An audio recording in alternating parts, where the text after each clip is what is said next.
Hello guys, Torres here, and today I will tell you all you need to know about Alberhastic Guardian Raid.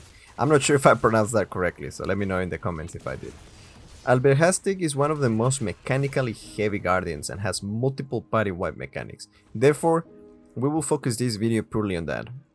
Alberhastic has a total of 4 different forms apart from his initial stage. He transforms into one of the 4 forms shortly after you encounter him, but which form he transforms into will dictate what one-shot mechanic he will use. He has 2 melee forms and 2 flying forms, so keep an eye on them. The melee forms and how to ID them is simple. When he transforms, he will either have a crown or kind of a circle above his head, or not. Same thing when he's flying. He either has a circle above his head or not. With that out of the way, let's start talking about the wipe mechanics. So the first one is his melee form. You will start to see silver and gold orbs spawning around the place. These orbs are very important. If you touch them, you will gain an aura below your feet. If you touch the orb of the same color twice, you will get stunned and receive damage, so don't do it. Anyhow, you can ignore the orbs till the Guardian flashes a huge silver or golden magic circle around him. The moment you see this, you have to grab one of the orbs which color was the opposite of the aura that the boss displayed. So basically, if the boss does a huge silver magic circle, you have to grab the golden orb. And if he does the golden magic circle, then grab the silver orb.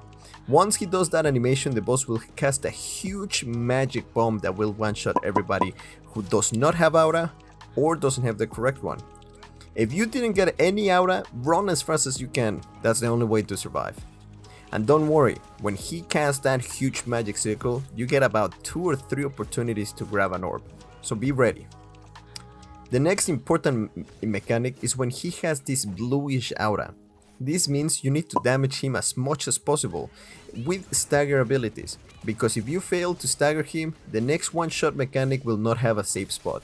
But if you successfully stagger him, the next one-shot mechanic will have a safe spot.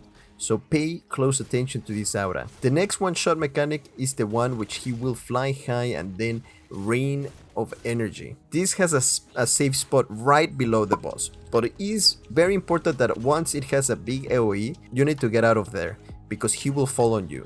Now, it's important to note that this same one-shot mechanic will happen but without the safe spot if you fail to stagger him. The last party wipe mechanic is when he summons blue tornadoes. You will need to jump in there once he goes and starts flying in the middle between them, so pay close attention to that. Important note, the Guardian spawns energy orbs at random nearby locations. These orbs will buff the Guardian, so destroy them.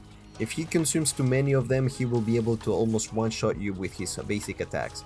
Also, these orbs could potentially save you. If you destroy them, a blue orb will appear, take them, as it will give you a reduced damage buff. But be careful to consume no more than 2. If you consume 3, everyone will gain a fire debuff that does tons of damage. The boss has too many basic attacks on all of his different forms, but don't worry, they are not too hard to deal with. My only advice is to have someone always trying to counter the boss, because the more damage you do, the less one-shot mechanics there will be on the raid. The safest spot against him is behind him. I wish you good luck, don't worry, don't forget to leave a like and subscribe. Torres, signing out.